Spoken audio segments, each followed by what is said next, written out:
New York Jets Super Bowl is back on like it never left. Darren Mougey has activated dark Mougey mode. Jets GM saw his defensive front get pushed around in a couple of preseason games and made multiple trades. Harrison Phillips, you are a New York Jet. The Jets acquired the veteran defensive tackle from the Minnesota Vikings. The New York Jets traded a 2026 sixth-round pick and seventh-round pick to get Harrison Phillips and a seventh-round pick back. So essentially a sixth-rounder for Phillips.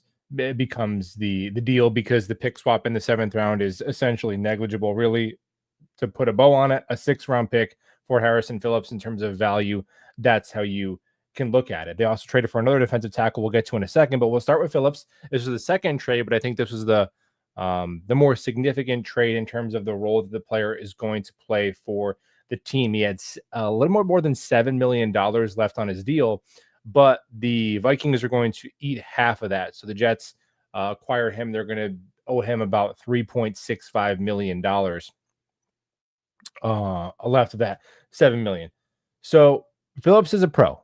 You know, he's 29 years old. He has been in the league a long time. He's been a starter on good defenses for a while.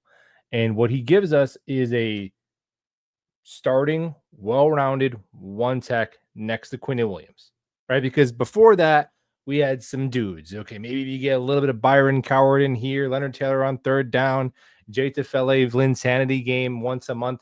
That's what we were hoping on.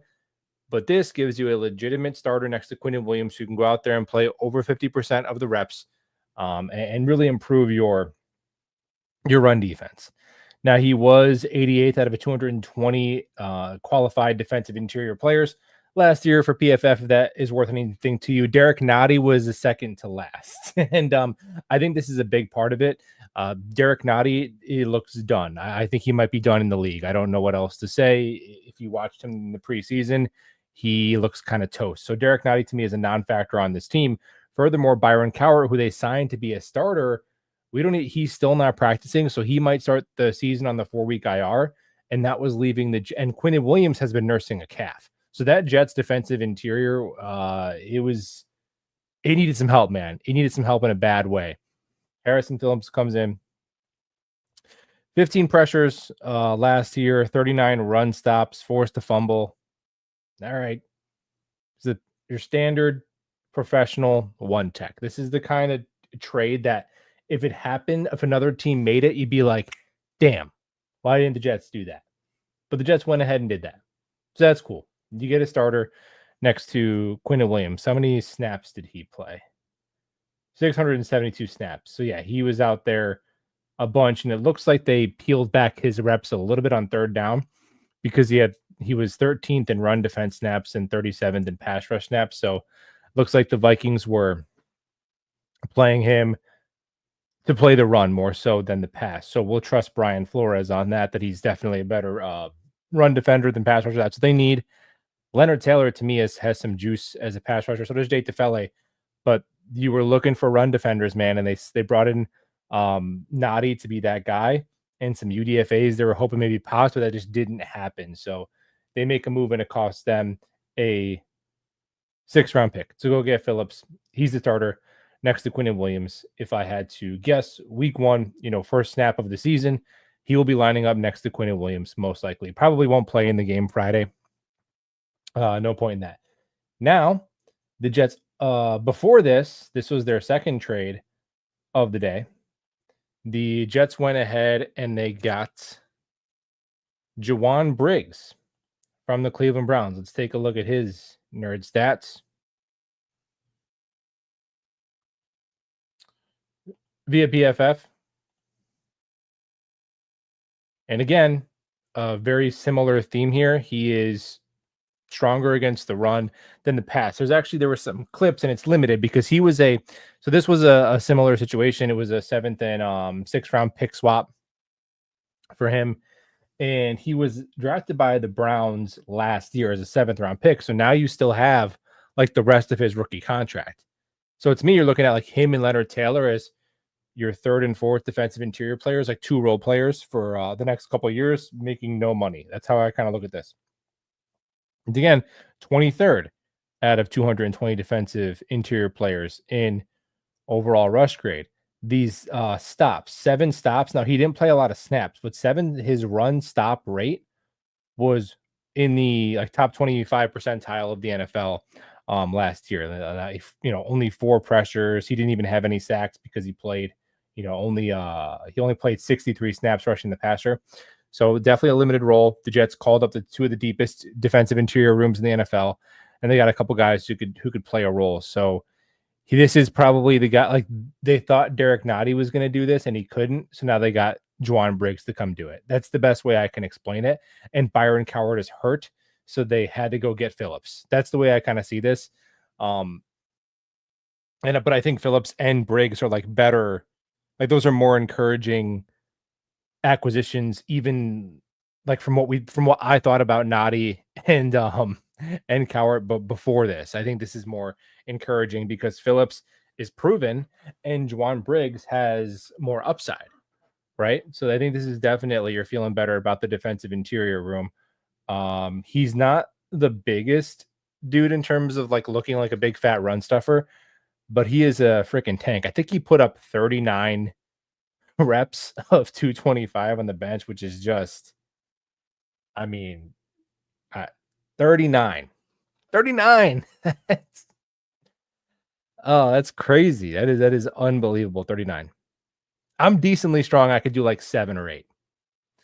That is unreal. 39. And again, young player. And these both of these guys, it was the reports that came out from Minnesota. Minnesota Vikings fans were tweeting like they lost a family member. Apparently, Harrison Phillips is a legend in the locker room, and Juwan Briggs is like a future Walter Payton Man of the Year in the waiting. So that the culture definitely matters to Glenn and Mougey. We got a couple defensive tackles.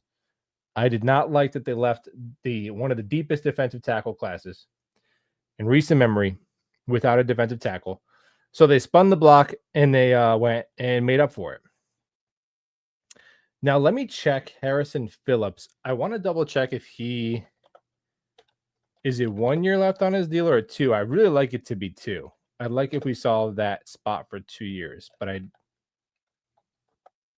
mean, it's probably just 1 year left, right?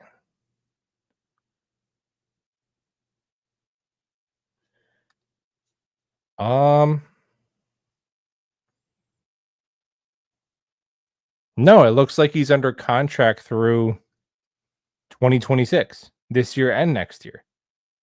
A potential out in 2026. Maybe I'm reading this wrong. Don't take this as gospel, but it looks like he's an unrestricted free agent in 2027, and he is under contract for 2 more years.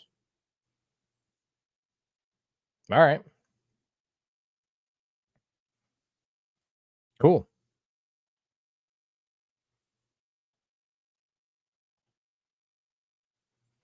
Now, all attention is going to be on wide receiver, pass catcher for this team, because there was a couple moves made today. A couple of teams around the league. Sky Moore was traded for a pick swap. I mean, I don't think Sky Moore is doing anything for us. Vele was traded from Denver to the Saints, but he's like a high-end wide receiver 3 to maybe low-end wide receiver 2. And he went for a 4th and a 7th. So that's a guy who would be like, again, do you want, man, are we gonna go back to the wide receiver 2 discussion? Oh man. At that point, I'd rather the Jets call up Amari Cooper or Gabe Davis and see what they have left in the tank. I'd rather do that and just pay money on a 1-year deal, whatever. It'll be off the books in a year, than part with draft capital. Like a 4th and a 7th for a wide receiver 3. Because let's think about like a guy like Vele, a guy like Dobbs, a player like that. Okay. Again, the Jets' plan A is to hand the ball off to the running back. Plan B is probably throw it to Garrett Wilson. Plan C is Justin Fields to run. Plan D is probably Mason Taylor. So then that guy you got, that Vele level guy, would be like the 5th option in your offense. Is that something we need to trade a 4th round pick for? Or maybe you just play your 4th round pick, who's going to be 24 years old, and Arian Smith. That's how I kind of see this wide receiver thing. call up a free agent, pay him a couple $1,000,000 in a 1-year incentive laden deal, flip a 7th round pick for a guy if you really want to, fine. Or go call up Alec Pierce, Indy for Alec Pierce, and solve wide receiver 2, like clearly wide receiver 2. Not, oh, he might be better than Josh Reynolds. No, he's clearly wide receiver 2 who's young, and now your wide receiver 2 position is solved, for the next 3-4 years. But the middle ground of we're gonna just add a guy in there. We're gonna call up the Packers are gonna give us their 5th wide receiver for a 4th round pick, and that player is gonna get like 325 yards in this offense. I would just rather keep the 4th round pick. It's tough. Like defensive interior it's a lot cheaper to address that. And maybe that was just that one price. Maybe Vele is way better than I'm thinking. I don't know, but I saw that trade come in and I'm like, man, I wouldn't want the Jets to part with a 4th round pick for a player of that caliber, But we'll see. We got the report. The report this morning was that the Jets were sniffing around the wide receiver trade market and they come away with 2 defensive tackles. So yeah, I mean, definitely do your due diligence. Like the Jets should not be. Look, they saw their wide receiver room and it wasn't good, and they addressed it. Or the defensive tackle room, they addressed it. Now the wide receiver room, yeah, it hasn't. I'm sure it hasn't been great. We were just getting reports in practice today, like none of them can separate. So that's fine. Do your due diligence, but I don't think the Jets should be operating out of desperation. I don't think they should be throwing around 4th round picks willy nilly.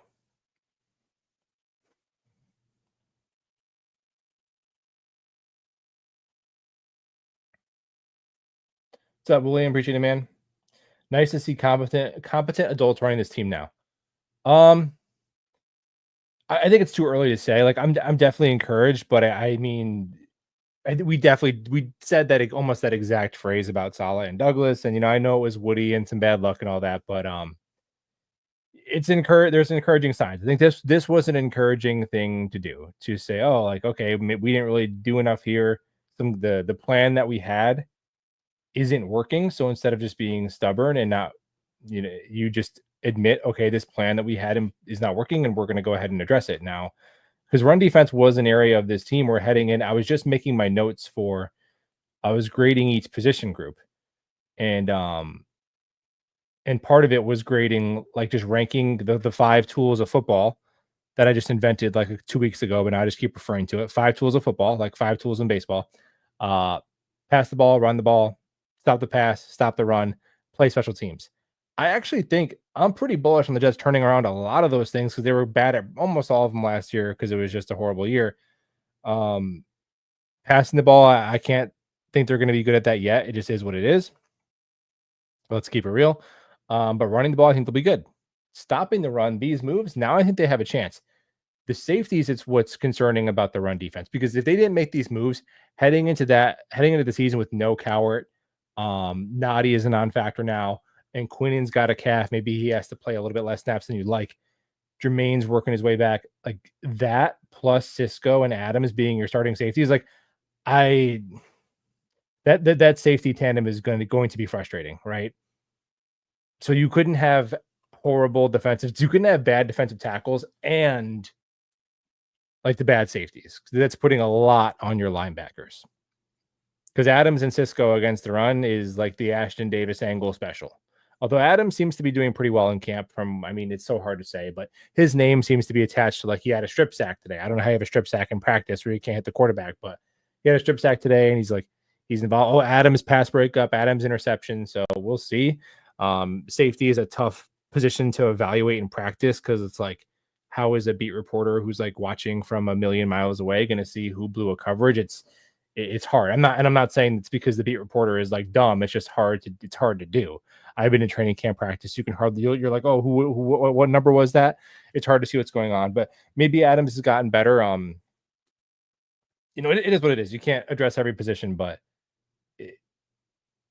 it's nice that they didn't go into the season with bad defensive tackles and bad safeties. And because look, Quinnen Williams had a down year last year.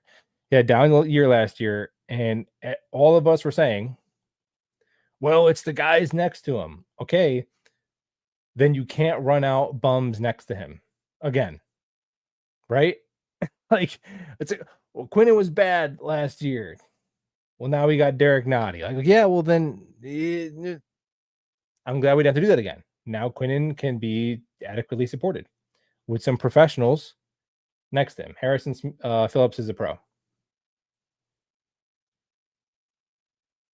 Yeah, Vikings Twitter is very distraught. Anthony, definitely right on the money that they let him go.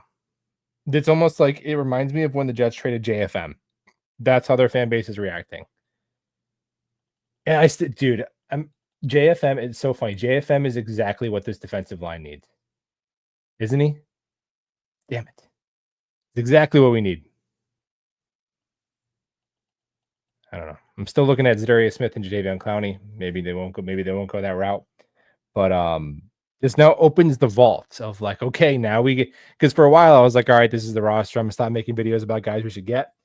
But now this opens the vault, man. Now we can. Okay, now who's next, Mougey? Now who's next? Come on, can we get a wide receiver trade? I would like a wide receiver trade just for vibes, if it's affordable. But I don't know. How was what did Josh Reynolds do last year? Was he really that bad? Because Tyler Johnson's done like almost nothing, but Josh Reynolds has done stuff. What kind of stuff did he do last year? Oh no, I don't even remember from when we signed him. Okay, nothing. 9 games, 194 yards, and 1 touchdown. Oh my god. The year before that, he did have 600 yards and 5 touchdowns. So he was a starter in 2023. And then last year he kind of did nothing and was injured. Yeah. I don't know. Maybe the bar is lower to be better than Josh Reynolds than I'm thinking.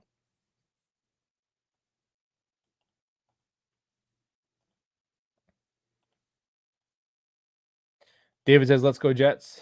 Yeah, man. Yeah, I mean, like if you have 2023 Josh Reynolds, then that's still not ideal, but a trade isn't like a necessity. A trade won't necessarily be better than him for some middling guy, but if you have the version of him last year, then yeah, he's like a wide receiver 4 masquerading as a wide receiver 2. So it's hard to say.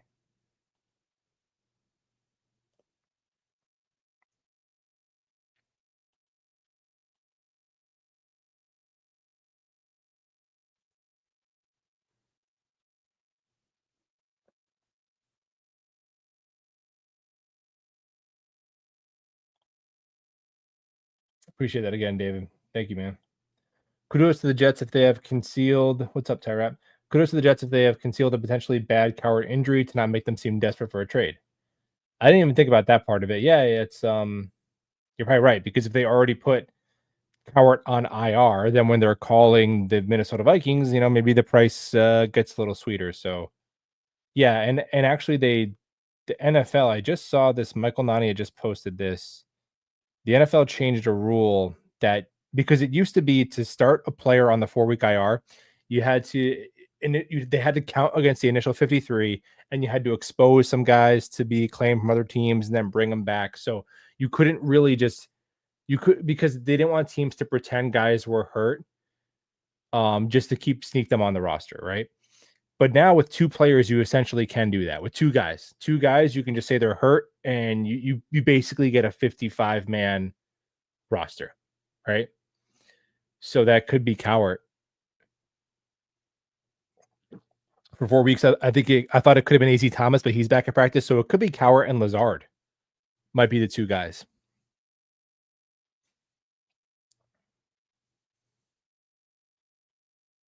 Gabe Davis is the best of the bad options for wide receiver 2.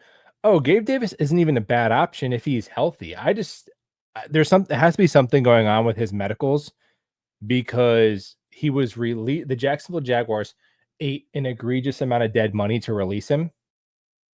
And they released him like not right away. Typically, if you're going to make that kind of move with that kind of financial ramifications, you do it um, right away. The Jets with Aaron Rodgers, with Devontae, like, you do it right away. But, they didn't. It was a weird timing of Gabe Davis's release, excuse me, and, he's visited with the Steelers, he's visited with the Bills, like, Gabe Davis is the kind of player where in this wide receiver market, he gets 14 million a year on the 3rd day of free agency if he's healthy. So, I don't know if he's healthy. But again, I would sign if Gabe Davis is healthy, he would probably be the 2nd best receiver on the Jets. I just don't know if he's healthy. Yeah, he's got some drops, like, he's imperfect, but he would, if he is who he was, like, 2 years ago, yeah, he would clear the bar of being better than Josh Reynolds. I just don't know what version of Gabe Davis exists right now. Because if the Bills are visiting him with him, I mean, that would to be like what, their wide receiver 3 or 4?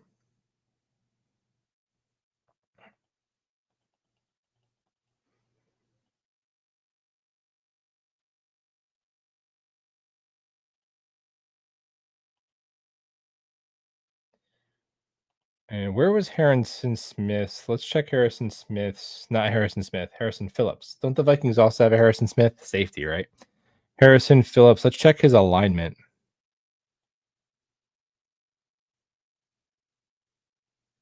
Yeah. Good amount of A gap.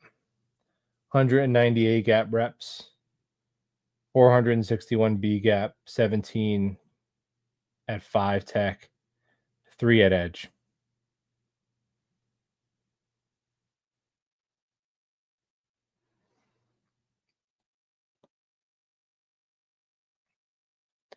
Play Arian Smith. Don't trade for a wide receiver. Well, if you're going to trade for a wide receiver, again, make it like a clear and away wide receiver too.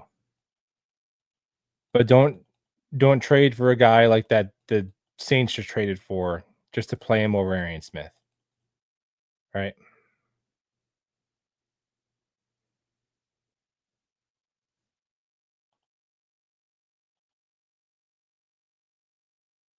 Guess Nadi's not making it. I mean, he better not, because there's not room for Nadi and Derek and Leonard Taylor.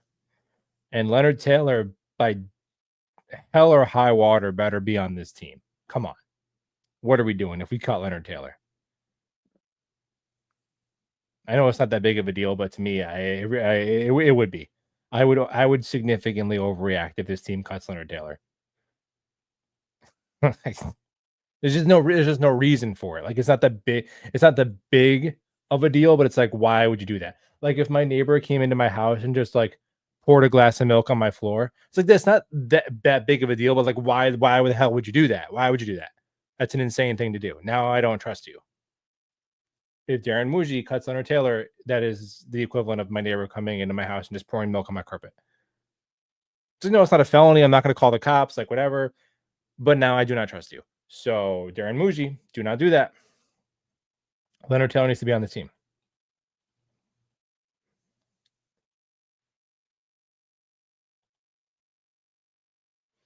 Anyone we could peel off for some future draft capital? Stiggers, but they seem to like Stiggers. Like right now with AC Thomas working back from injury, it seems like Stiggers is their primary backup boundary corner and a gunner. So I don't think they're in a rush to get rid of Stiggers. And what could you even get? What would you even get? Like a 6th rounder? Because we did, like, Stiggers is more valuable to the Jets than he is to other teams. So I don't. Now, if another team wants to trade a wide receiver to us and they like Stiggers, that's a different conversation. Maybe you have to take from an area of depth to get better, but I'm not looking to trade Stiggers for some late round pick, personally.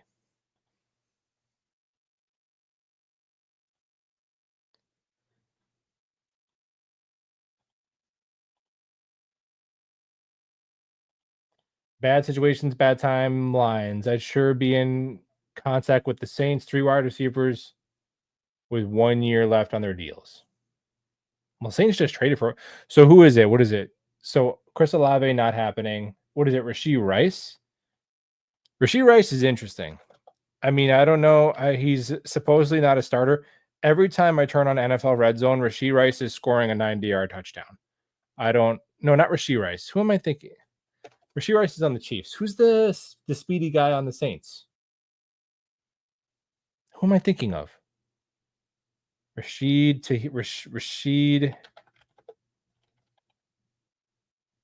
Rashid Shaheed. That's what I'm thinking of. Yeah, Rashid Shaheed scores a 90-yard touchdown every other play. But then at the end of the year, he only has like 349 yards. I don't know how it works. Okay, he was hurt last year. Okay, but so he's missed some time. But he did have 719 yards um in 2023.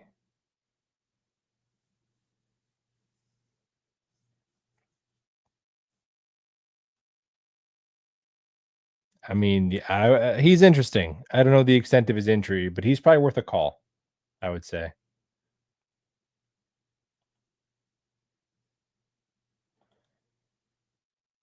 I like the five tools of football. Our special teams is going to score a few special teams. I think the special teams. I'm very encouraged on special teams, man.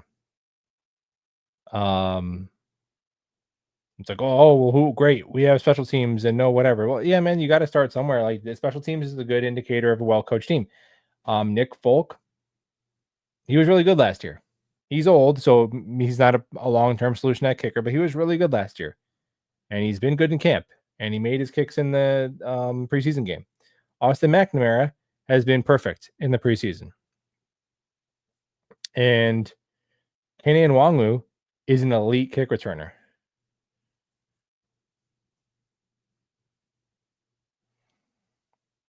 They forced a punt, they forced a fumble on the special teams in the preseason on a punt in the preseason. So encouraging signs. And I think the run defense and pass defense, I think the defense should be above average this year. I don't think they have the depth at defensive line and the safety play to be like as good as they were in 2022 and 2023. Really, the defensive line depth, and it's a bummer because like Jermaine's injury and JFM is gone.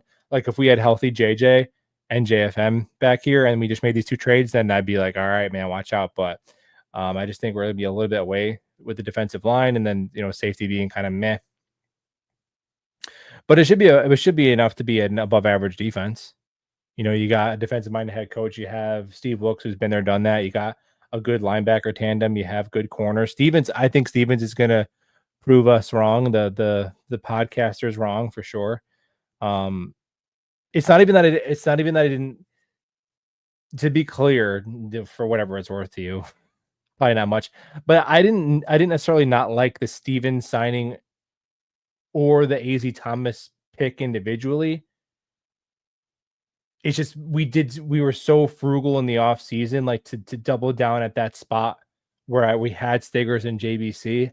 I was like, man, like wide receiver or defensive line, like one of those spots. I would have wished we would have allocated one of those resources there. So maybe Stevens will probably bounce back fine. I'm sure AZ Thomas will eventually be good, and it'll all be good and well. But just like a resource allocation thing there, especially when it's more of a penny pinching off season, those things kind of stick out more. But yeah, what the hell are we talking about? Yeah, the defense should be above average, and the running game should be awesome. So it's just the passing offense is going to be,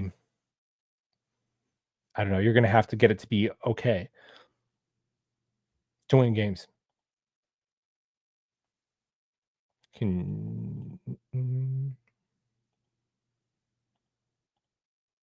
Charleston Jet says, love these trades. Need run help on the defensive line.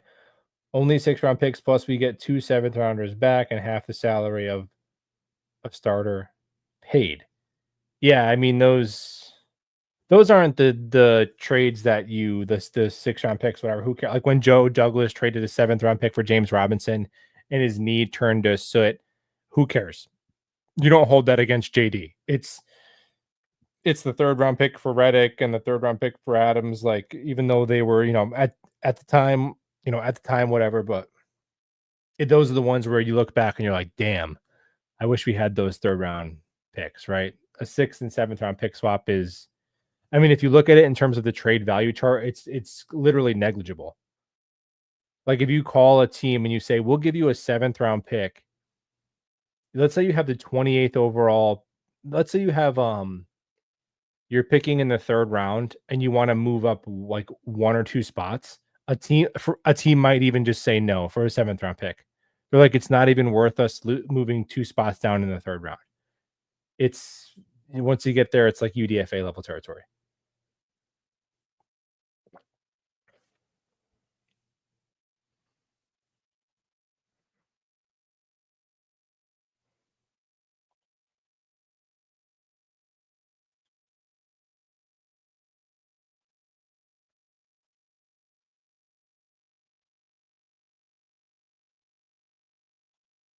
Are you concerned about the Jets pass rush? Yeah, um, a bit, to be honest, because it's just so much of how you judge his defensive line is the unknown of Jermaine Johnson because he's a very good player. He's a very good player when healthy, and he's well-rounded. He's a player who's gonna be really good against the run. He does football stuff. He chases down screens. He does stuff that doesn't show up in the stat sheet. He'll bat down a pass. He could give you 6 to 8 sacks and 50 pressures. Like, that's a really he's a high motor guy. Like, that's a really important part of your defense, and not knowing what he's gonna look like makes it really hard to evaluate. So if we're gonna be on the more conservative side and not expect too much from Jermaine, especially in the first half of the year, I don't know if I would say I'm concerned about it, but I'll say like I've been watching the preseason and looking at camp and hoping there's a player who pops that shows some pass rush potential, even if it's just situationally on 3rd downs, to help the team get off the field. Because last year it's like, well, you have Quinn and you have Will McDonald, and those are 2 really good pass rushers who could, Will McDonald could get 10 sacks. Quinn has been an All-Pro. It's like, yeah, we had them both last year though, and we struggled to get pressure. You know, so where's the pressure coming from that we didn't have last year? Blitzing, probably. Um, And I'm not saying much. Like if we just had another edge that could come off the bench and give you 6.5 sacks and 38 pressures, like that's kind of what this. So it's not some huge glaring need. For what it, now, Braden McGregor, a couple practices in a row, it was like Braden McGregor beats Olu. Braden McGregor with another sack. I'm like, all right, that's a guy like the final game of the season. Like, show me something. Rashad Weaver, show us something. Jonathan Kingsley, one of the Tyler Barron. Is Tyler Barron a real person? I don't know. One of the can somebody in there separate so they could like win a one-on-one pass rush rep, then I would feel better about the pass rush, because I think as it stands right now, you're going to have to blitz a little bit and rely on your corners.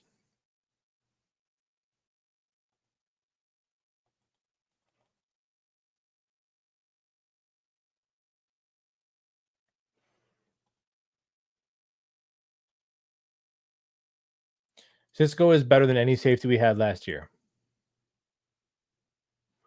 Who were our starting safeties last year? Tony Adams and yeah, he is. I mean that's a pretty low bar, but I would say yes. You're because wasn't it Chuck Clark, and then he got hurt, and then it was the random dude we brought in from Green Bay who sucked, and Isaiah Oliver was back there, Ashton Davis. Yeah, I would say that's fair. Cisco is better than any safety we had last year.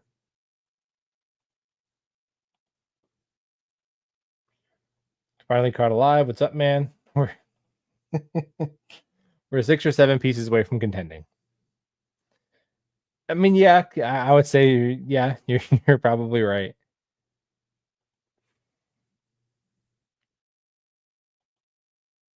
Kinlaw was next to Big Q, and he was terrible. Yeah, the defensive interior. I mean, Kinlaw got 15 million. I still can't believe Kinlaw got 15 million a year. I forgot I made that the name of the stream, and some people will take that seriously. You delusional Jet fan. Too many teams looking for receivers. Yeah, I agree. Gabe Davis meeting with the Vikings too. All right, you know what? Call Gabe. I would call Gabe Davis. I would bring him in. What could it hurt? I mean, I don't know. The Vikings are a pretty well run team. The Bills are a pretty well run team. The Steelers, like those 3 teams visited with him. I don't think the Jets should be too good for it. I don't think he's gonna make or break the year, But if that was your mindset for every signing, then you would hardly sign anybody, right? Phillips isn't going to make or break the year, but he was still a good get. So I would bring Gabe Davis in for a visit, especially because he doesn't cost draft picks. And Gabe Davis is known to be a dog. Like Gabe Davis, um, it's interesting. Like in Buffalo, there's it's almost like an old school feel where the players are more like into the community, where in other most places it's like they're just complete celebrities, like untouched, like you're not interacting with them. But it's like Gabe, like you'll see like Josh Allen will just be out to dinner with his famous celebrity girlfriend, and people will like leave them alone.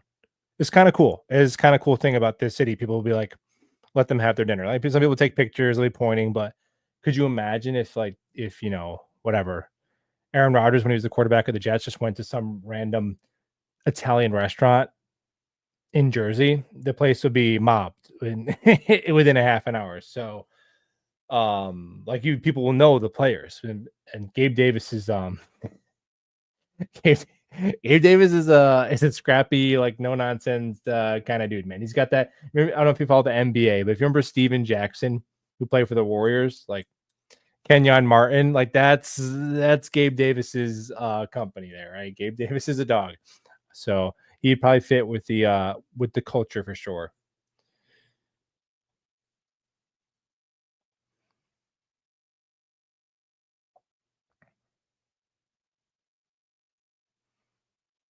I think the Jets believe in their wide receiver room. Um, yeah, it could be that, or the price is too high for them to not believe in it. But yeah, the coaches definitely think it's better than like we do. Now we'll see.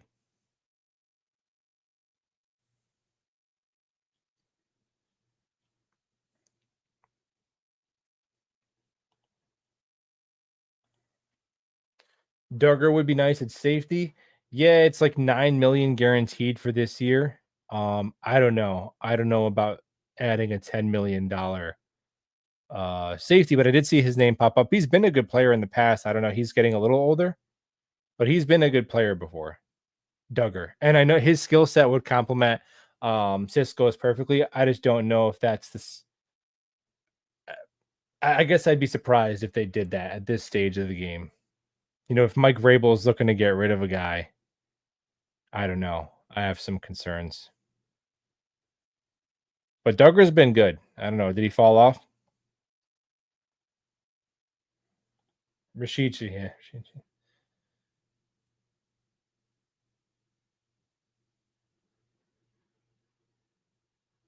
Rashichi. So John Mechie was traded to the Eagles. Yeah, I would have been on that. He's a young. I know he hasn't done a ton, but he's younger. He has upside.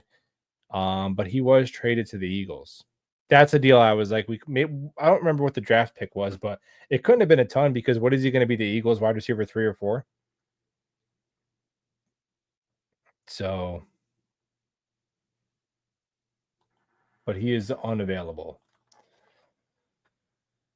Yeah, our safety room hasn't been good for a while. I think that will change under Glenn eventually, just because of how valuable his safeties were to his Detroit defense.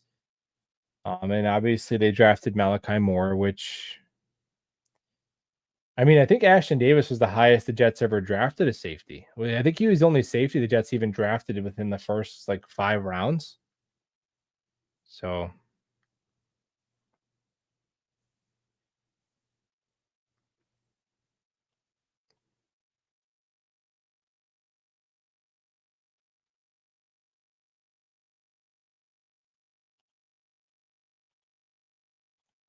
if the Browns cut Kenny Pickett, would you want to go after him as a third QB if Fields regresses and Taylor can't play due to injury?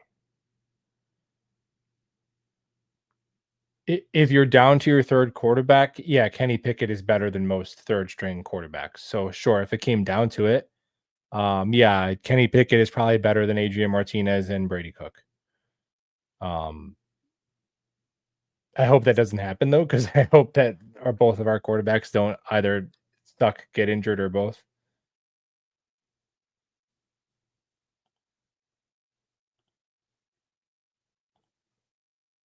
Appreciate that, Matthew. Did you want to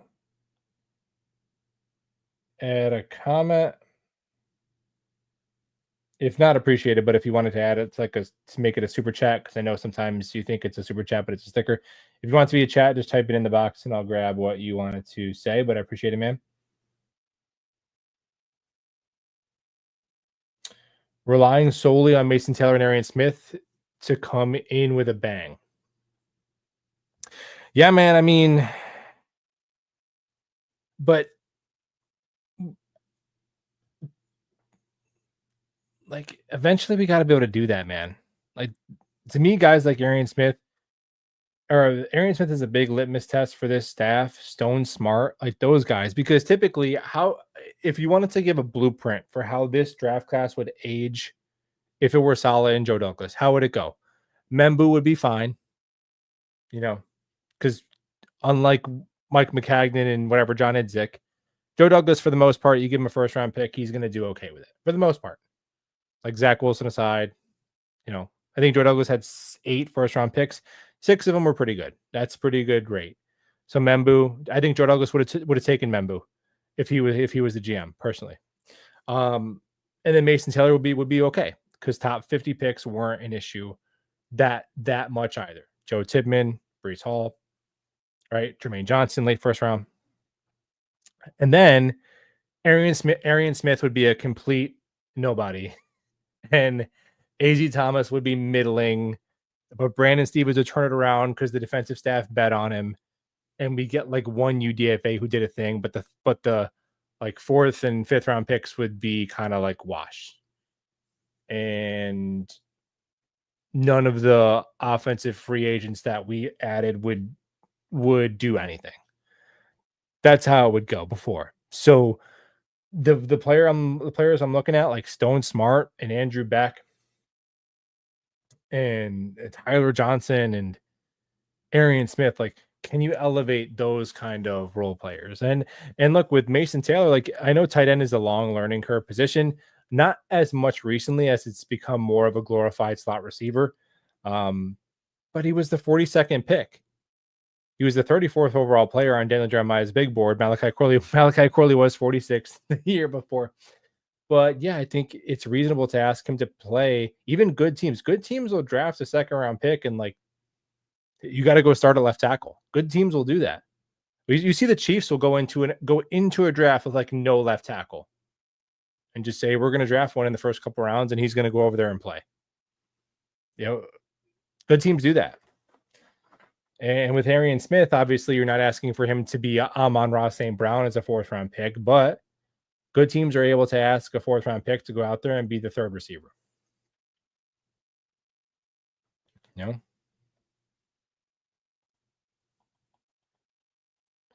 So let's be a good team.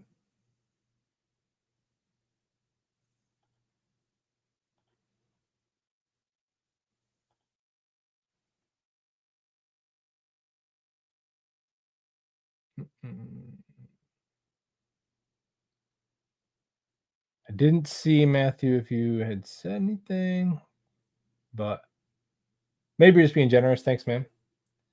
Tanner, who's on your regression watch list? Simpson for me. Regression list. I hear you, man. Yeah, it's not something you want to predict as a fan, but if we're being honest, yeah, of course, some players are going to break out, some players are going to regress. That's the nature of it. I don't know if Simpson is on my regression list. Like, I'm not expecting him to regress, but I would say before the Jets peel off an extension to him, do they want to see another sample size of another year? I think that's fair. Regression list. Other than that, it's tough because all the players were in such a bad situation last year. Like if you played well last year under those circumstances with Jeff Ulbrich and Nate Hackett, you're probably going to be okay. Like, is Will McDonald going to go from getting 10 sacks under Jeff Ulbrich to turning into a pumpkin under Steve Wilkes and Aaron Glenn? Unlikely.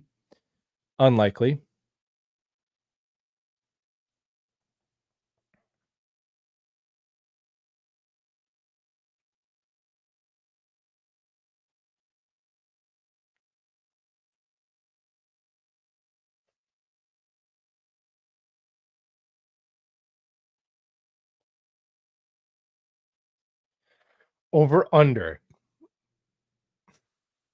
Over under 0.5 100-yard games for Arian Smith. Oh man. So definitely under 1.5. I don't think he would get 2. Could he get 1? It's well, the thing is, dude, with him is like he could get a 70-yard touchdown, you know? I'll say over. I'll say he gets 1 because he could get a bomb. That he could get 70% of that in one catch. I'll say 1.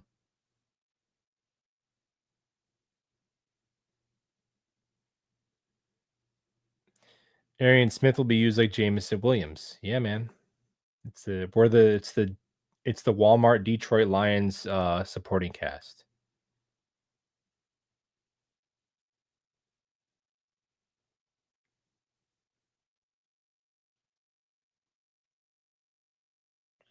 Could Malachi Moore have a Sauce type rookie year? I mean, Sauce is arguably the best corner in the NFL as a rookie, and Malachi Moore is probably going to be behind Tony Adams on the depth chart. So, um, I would say that is unlikely.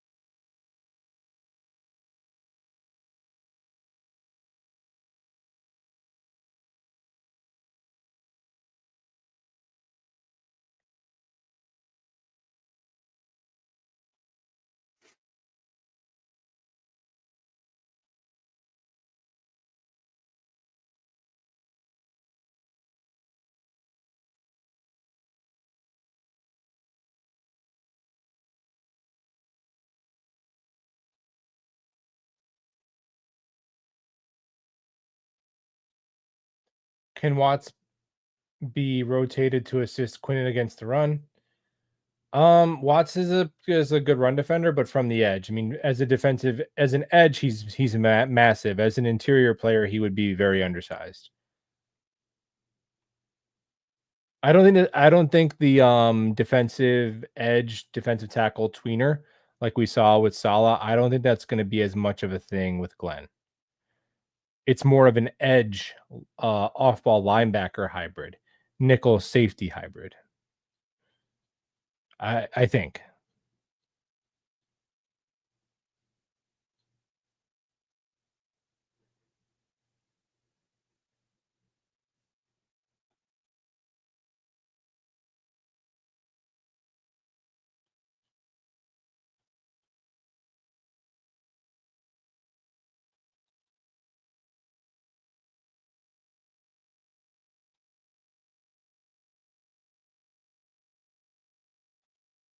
Arian Smith 400 yards in year 1 should be the goal. I think I think it's a perfectly reasonable goal for Arian Smith.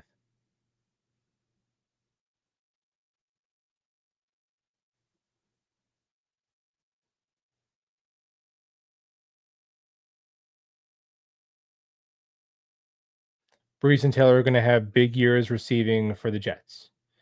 Yeah, man, Brees again, that's another wild card for this team. Like, does he look like 2023 Brees or 2024 Brees? Because that is such a massive difference for this offense. He might be the single biggest wild card. And I saw yesterday in practice he dropped three passes. I'm like, Brees, come on, man. I'm trying to hold my Brees stock. I'm gonna hold my Brees stock because it's at an all-time low, but I don't know. I don't know if his confidence is maybe just not where it was. Like, I don't know what the Jets is with drafting these skill players that are just like mentally. Not saying Brees is there yet, but like a lot of these guys get Mimsitis. But Brees, yeah, he led the league in drops by running back last year, and so catch the ball, man. Because when he's catching the ball and when he's making people miss, he is a game changer in this offense. He has the potential to have a massive year if he's healthy and he's right.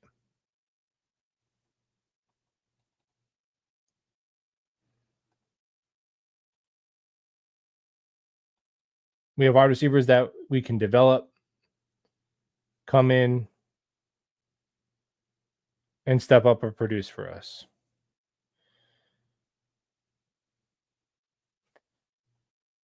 Yeah. I I don't know. I'd give Gabe Davis a call, but I'm not desperate to trade a 4th-round pick for a receiver. I guess that's where I would draw the line. And I like Arian Smith. I think he's got some potential to add a much needed element of speed to this offense for sure. Rucker probably should be gone. Yeah, it's like what, like if he was never a 3rd-round pick and we just signed him as like some random free agent, like he was the Stone Smart signing. Or like, oh, we signed this dude for off the Chargers who we never heard of for $700,000, whatever. And we just read the reports in camp about him and saw the preseason, and we would be like, he shouldn't be on the team. But he's the biggest confusing one to me. Like that another staff seems like they're gonna keep him. I don't get it with Ruckert. I'm really perplexed with Ruckert. Because like with Clemens, Clemens is better. Dude, Clemens is better than Rucker at football. He really is. Clemens is better at his position than Rucker is at his. Honestly, it's not even close. Max Mitchell is still better at left tackle than Rucker is at tight end, and Max Mitchell sucks. If we're giving away 7th-round picks, the last 3 years in a row, I've wanted the Jets to call up Arizona and give them a 7th-round pick for Kelvin Beachum to be a swing tackle. Because Kelvin Beachum in over Max Mitchell, if it came down to it, actually could be the difference in winning or losing a game, truly. Like at that important of a position, when you're talking about a liability versus somebody who's capable. So I would bring home Kelvin Beachum when he's like 36 years old. I don't care. I would still rather have him over any of our backup tackles. But I'm sure the Arizona Cardinals value him and they don't want to give him away for a 7th-round pick. So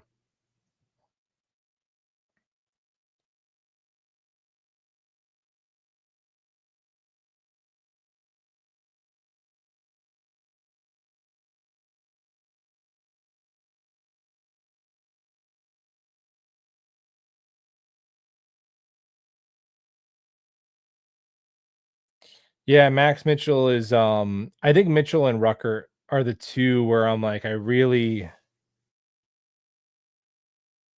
like come on. I don't want to see them on the route depth chart anymore.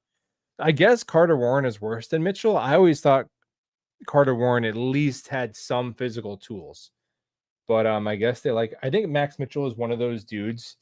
Like and I think I truly believe to some extent it applies all the way to professional sports. If you've played at a sport at any level, there's always those kind of dudes that just the coaches kind of liked. Right? They were like really sharp in meetings and they always did all the stuff of the workouts and they were all buttoned up and they had good sportsmanship and they made all their grades in school, so that wasn't an issue for them. Play like there's just I don't want to say like I don't want to say like a coach's pet or anything, but there is those kind of guys. I think that it happens to an extent in the NFL. I think Tony Adams is that kind of guy. And Max Mitchell. The coaches just like these kind of guys.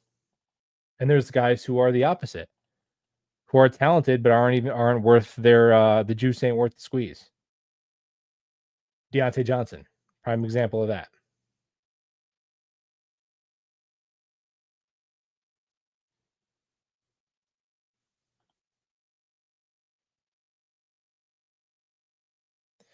Yeah, Kelvin Beachum. When was he a Jet? And God, it was like 10 years ago. He's still in the league. Over under 2. Would you be surprised if Rucker is cut? Rucker is out. Malachi Corley or Charles. I think all those guys are good. Well, no, I think Rucker stays. I think Corley is gone. I would keep Corley over Ruckert. Seriously, I would, because I don't know. I haven't even seen Corley have a chance to even suck. How many chances has Ruckert got? We're gonna give. I mean, Corley must be horrific in practice. I can't believe we're about to cut their first pick of the third round, and it's not even because he's injured or anything.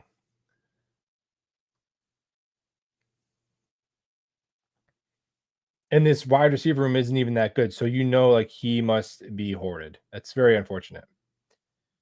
I appreciate the again, Matthew. Super sticker.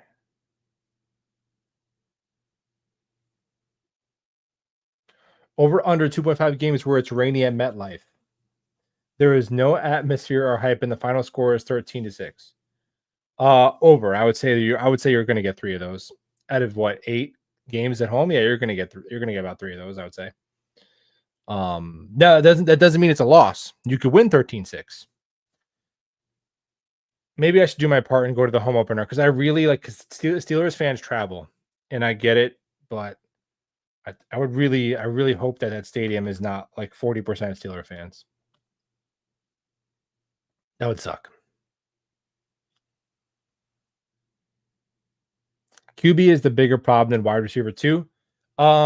Yes, just because the nature of the position, but I think that you're not solving QB right now, whereas it is possible the Jets could get a wide receiver right now that could be the second best receiver on their team. So that's why it's a talking point. The Jets aren't going to get a top 15 quarterback right now. But I get what you're saying.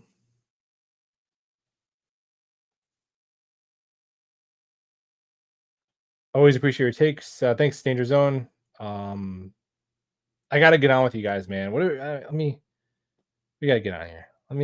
My work schedule is about to get crazy next week. Message me, Dano. See if we can figure something out over the next couple of days of this weekend. Because once next Monday starts, my real job gets really busy, and then we're not going to talk the whole year. So message me on let's try and get on. I'll try and get on your channel before next week if it's possible, because by then it's just I won't be collaborating with anybody. But Cisco. So, well, the things I like about Cisco is in 2023 he was pretty okay. He was like a solid starter. Last year he was bad, but he was it's like the Jets where the whole defense fell apart. Denver's back 7 of their defense last year was one of the worst in NFL history. One of the worst passing defenses in NFL history. Like what Devontae Adams was, he went for 200 yards against them. But he's 25. He's young. He's durable. He does have that true ball hawking free safety skill set that you need, and when you're going to run as much cover 1 as Aaron Glenn is most likely going to do. And the Jets didn't really have that on their roster. So he was pretty cheap, and he fills a skill set that the Jets need, and they're betting on some upside there. But I will say that obviously it was one play, and it was like an exaggerated example, but the play of him thinking he's going to guess on the wheel route, and then it was like a post or whatever, and he kind of effed over Stiggers, right? Now Stiggers has that touchdown on his head where it's like, dude, he was passing that off to you. You have the deep middle. You can't, like, that was, I know it was only one play, but it wasn't like a miscommunication. Like, he just decided to freelance it and go for the pick. Like, you cannot, even a preseason game, you cannot do that. You cannot do that. You shouldn't do that in practice. That's like a day one. Like, he knew. He didn't misunderstand the coverage. Like, he just said, I think they're going to throw the real route. I want to get a pick in this preseason game. That's a selfish play. You left your corner out to dry. But so he is very like Cisco giveth and Cisco take it away, because he also has some incredible highlight interceptions. And it's not just like a ball got batted and fell in his hands. Like, no, he read the play, he jumped the route, he makes a diving pick. Like, he has a lot of those too.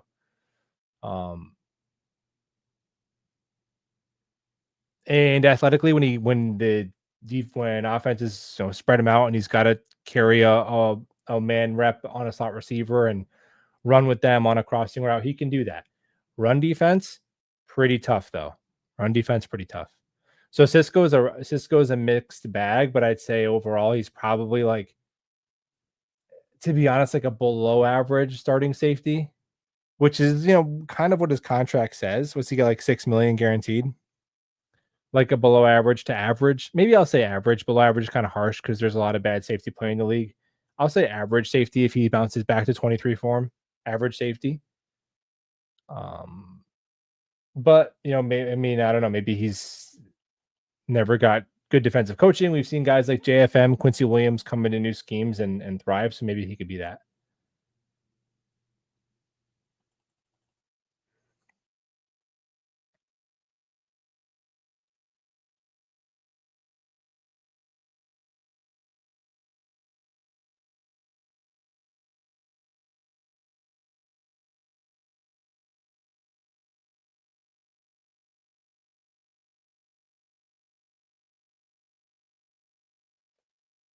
Yeah, Cisco, I think the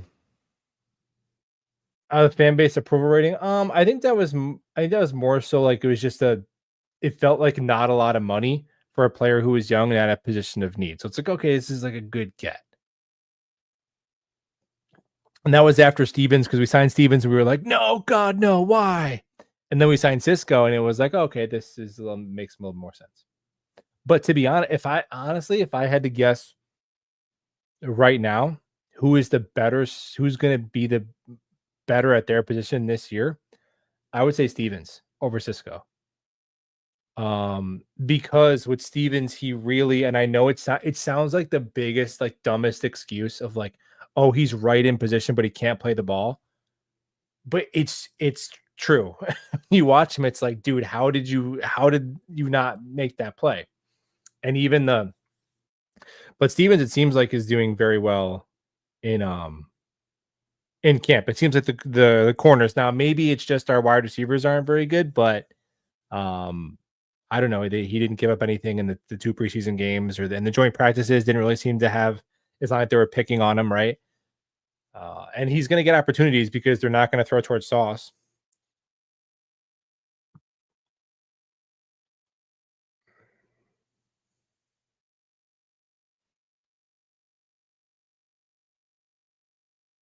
Yeah, was Brad Smith the one who lost the shoe on the kick return against the Bengals?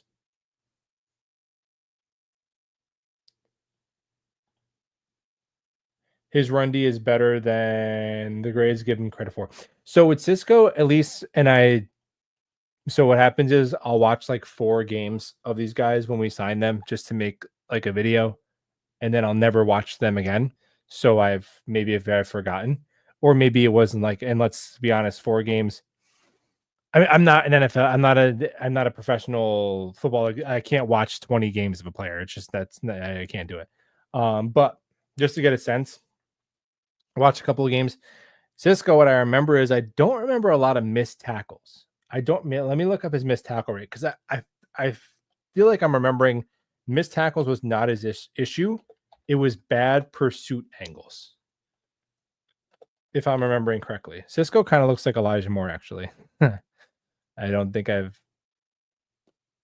There we go, Cisco.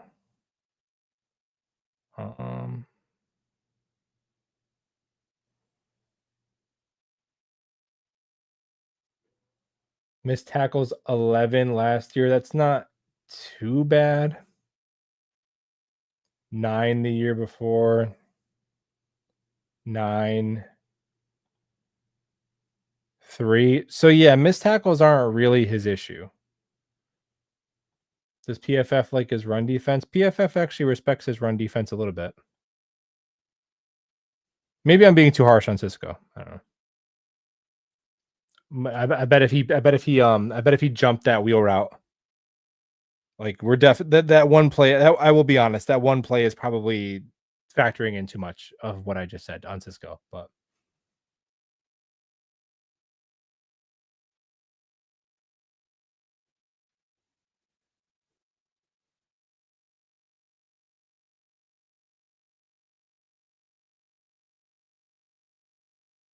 Yeah, Stevens had a great play against the Giants where he peeled back around on that corner route and arrived just in time to punch the ball out.